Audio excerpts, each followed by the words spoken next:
Justin Fields. And we're going to talk about whether or not he's in the worst position of any second-year quarterback in the NFL currently. That's between Trevor Lawrence, Mac Jones, Zach Wilson, Trey Lance, and Davis Mills is now in this conversation. Do you believe he's in the worst situation of any second-year quarterback? And you have a lot to say about Justin Fields. You believe he's going to be a Hall of Famer. So I want to know what you think first, Joe. I mean, I was never high on Fields. So, I just want to know what you think. Okay, well, I never said Hall of Famer. I think he could be a franchise guy without a doubt. Just uploaded a video on Joel's Takes earlier today if you want my whole 15-minute spiel. Tune in. But Justin Fields, what the Bears are doing to him is a disservice. An absolute disservice. The way that they're constructing this team is just, it's backwards. But if we just want to start with Matt Eberflus and Ryan Poles, right? I like the hires. I didn't mind them. I thought for bringing in a defensive coordinator, someone who's respected around the league, top 10 defenses with the Colts, I thought, this is someone who's going to come in, demand respect in the locker room. The people are going to, or the players are going to respect him, as a head coach and as a person. I thought Justin Fields would have a good mentor too, and he made a good point that I brought up when he first got hired, where Fields said, when I had Matt Nagy as my head coach, he has to deal with the offense, defense, special teams, interviews, front office, GMs, ownership. And now that he has a defensive-minded head coach, he just has to deal with the offensive coordinator. And that's all he has to do, lock in with the OC, his assistants, his quarterback coach, and then he can really figure it out from there. But when you look at what the Bears are doing with this roster, they let go of Allen Robinson, who it was both ways, right? Allen Robinson didn't want to be a Bear. For whatever reason, the Bears didn't want Allen Robinson, even though their only viable pass catcher is Darnell Mooney. They let go of James Daniels, who was literally their only good offensive lineman the entire season last year. They're projected to have the 29th best pass-blocking offensive line going into next season. So Fields isn't going to have an offensive line. Then you look at his weapons. They have Darnell Mooney, who's a really good receiver. I had him as my breakout player. He led the team in receptions, yards, and touchdowns in year two. He was really good. Even that was with Allen Robinson, should have been competing for targets, even though he didn't get targets. But towards the end of the season, Allen Robinson didn't even play. Yeah, and then they brought in Byron Pringle, who's whatever. Equinemius St. Brown, whatever. These are guys that are like wide receiver 4s, and they're expected to be their wide receiver 2s and 3s. If something happens to these receivers, you're looking at this receiving core as one of the worst we've seen in the last 3 or 4 years. If Byron Pringle's already your wide receiver 2, what happens if there's an injury? I mean, I couldn't tell you who their wide receiver 4 is. He's probably going to be a special teams guy or a practice squad on most teams. And then the Bears really don't have much draft capital. They traded up last year to get Justin Fields, which I'm fine with. If you think he's your franchise quarterback, do it. They do have an extra second-round pick because of Khalil Mack. But Ryan Poles had this interesting quote. A reporter asked him basically what he thought of the receiving room. And he said, everyone's panicking. And then he goes on to say, but didn't Davante Adams get taken in the second round? There's going to be talent there. And I understand what he's saying. Sure, there's going to be talent in the second round. But if you're banking on that second round pick to be Davante Adams, it's probably not going to happen. There's way more busts, way more Stephen Hills, Denzel Mimses, Devin Smiths. I'm just thinking of Jets guys they've taken in the second round. Then there are Davante Adams, right? So the fact that you think you're just going to get this plug-and-play guy, and even Davante Adams, he came into the league. It took him a few years to really break out. His first few years, even after, he was expected to be the wide receiver 2 next to the who'd they have at the time? Probably Greg Jennings or probably Jordy, actually. It took him a few years to really step into that wide receiver 2 role and then eventually the wide receiver 1 role a few years later down the line. But if you look at the rest of the quarterbacks he's competing with in his draft class, the Jets, without a doubt, have surrounded Zach better. We don't have to talk about it. Trevor Lawrence and the Jaguars, while I don't love all of their signings, they're at least attempting to build a better offense with Christian Kirk and Evan Ingram, Brenton Scherf, tagging Cam Robinson. They made moves to at least make the offense better. That's with having Marvin Jones still, and Laviska Shenault, and Etienne, and James Robinson. So he has plenty of weapons, a decent O-line at very worst, plus the number 1 overall pick. The only two you could kind of debate with are the Patriots and the Texans. The Patriots are going into next season with a projected top 10 offensive line in terms of pass protection. Their wide receivers might not be there. They're probably pretty comparable to the Bears, but they're definitely better than the Bears with Devontae Parker, Kendrick Bourne, and Nelson Aguilar. I'll take Mooney over all of those guys, but then those next 3 are better than Equinemius St. Brown and Byron Pringle. Their tight ends are better than Cole Kmet, their offensive line as well. And then the Texans are probably the only comparable to Justin Fields. They have Brandon Cooks. Cooks and Mooney are probably around the same tier of guys. I think Mooney at least has more upside. Being a younger receiver, hasn't really got into his prime yet. We know Brandon Cooks. He's a top 25 receiver. He's really good. I think Mooney has another tier he could get into. But the Texans are the only one you compare them with, but they have draft capital. They traded for 3 first-round picks and multiple day 2 picks and day 3 picks when they got off Deshaun Watson. So they have picks 3 and 13, 5 picks in the top 80. They're going to have plenty of chances to go and hit on wide receivers, while the Bears, on the other hand, don't have as much draft capital. They don't have the ability to miss on a guy because that's going to be one of their only top picks.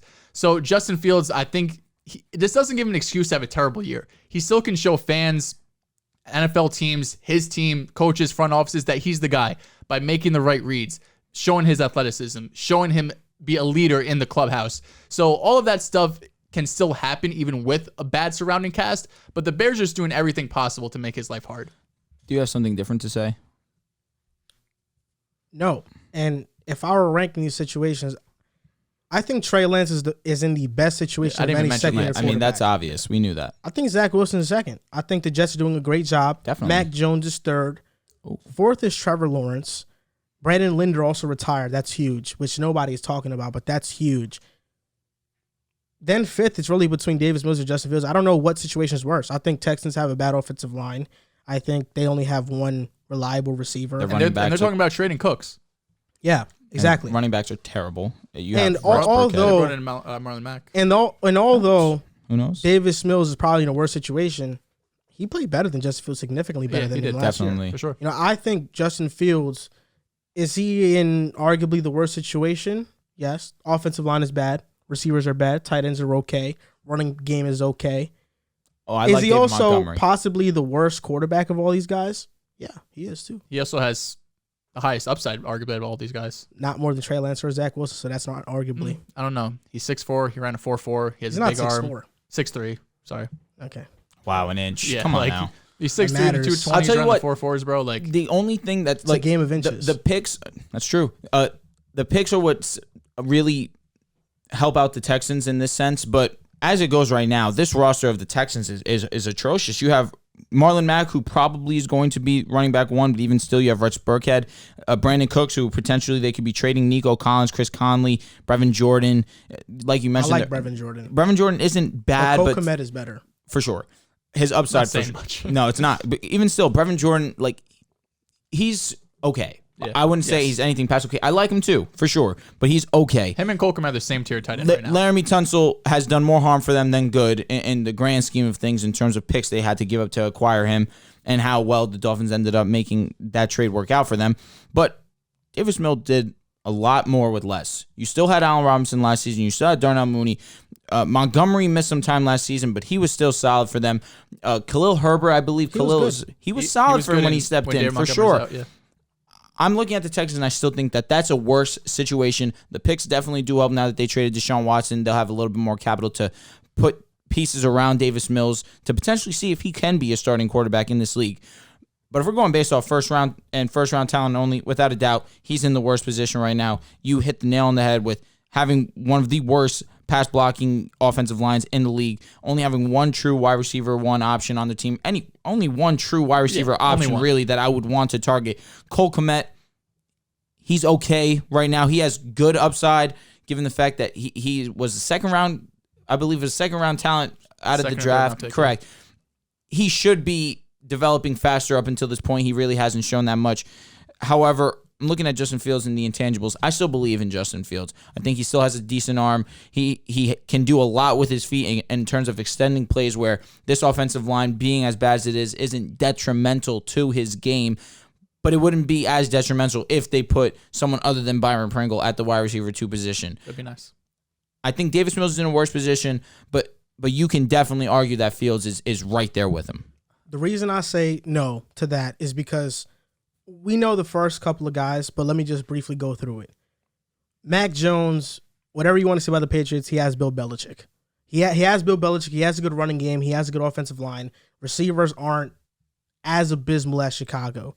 Trey Lance, Kyle Shanahan, offense is there. Zach Wilson, Mike LaFleur came on strong, better offensive line, Better working on the weapons. receivers. Easily They got better tight end options for him. You look at now Trevor Lawrence. They made free agent signings. Doug Peterson, Super Bowl winning head coach, who was a big reason why, along with Frank Reich, why Carson Wentz had an MVP level year in 2017. Davis Mills, Pep Hamilton. Like, although he the weapons and the help isn't there, Pep Hamilton is somebody I trust, who has groomed quarterbacks, who has made them really develop. You know, Justin Herbert, Andrew Luck are just some notable names. What round was Davis Mills? Third round? Yeah, he Third was- round. For him might to have been be the might have been the first pick. for in him the to third have round. performed as well as he had, yes, I credit Pep Hamilton, but a lot of credit has to go to Davis Mills for ultimately performing at that Yeah. level. I mean, he was a 5-star out of high school.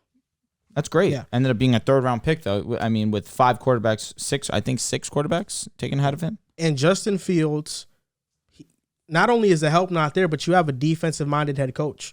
And I think that's the worst thing about it, is that your coach is not somebody who you can really count on to help you. Because of the Pep Hamilton thing, I'd probably boost Mills over Fields. But yeah, Fields is in a worse situation. And it's unfortunate because I thought out of college, Fields had the most to work on in terms of where he was as a quarterback. I don't think he was on Wilson, Mack, Trevor Lawrence's, or Trey Lance's level out of college. I had him as my 5th. You got to show him some I had him as my respect. 5th ranked quarterback. My quarterbacks here was Zach 1, Trevor 2, Lance 3, 4. No, it was Zach, Trevor, Mack, Lance 4, Fields 5. I thought you had Trevor 1. I did, but then I switched it like a week later. I was like, no, like Zach's my guy. So Fields was always 5 for me, and I think he had the most to work on it, but he's in the worst situation. So By far. who knows I mean, what's free going my to guy, happen? man. Mills probably, but Free my out of guy. first-round quarterbacks. For They sure. have to hit on the But draft. still, like Fields, do you agree? Like he can still show that he could be a franchise guy, Definitely. even with Look, the bad the weapons. game against Pittsburgh. I Yeah, mean, like he showed out. flashes in his first year with a pretty bad supporting cast, even though at least he had Allen Robinson at the time. But Matt Nagy, like the whole like game plan, the way they were using him was weird. He got injured, he wasn't starting, came in and out. It was just a weird rookie season overall. I'm still high on Justin Fields, so I still think he could be the franchise. I don't want flashes. I want lightning. I mean, that's Zach showed you flashes. He showed me lightning towards the end of the year. Yeah, Zach. I mean, And yeah, the Titans game was, there's nothing Fields did that year that can top what Zach did in he that was Titans great game. in the Steelers game. He was great. He was Not great in the Steelers game. Titans Zach Wilson level. It's not that far off. Zach's was better, but it's not. And that also, far off. Fields is the better runner, but Zach had the best run out of any freaking Oh quarterback. yeah, for sure. I mean, that was arguably the best run of the season.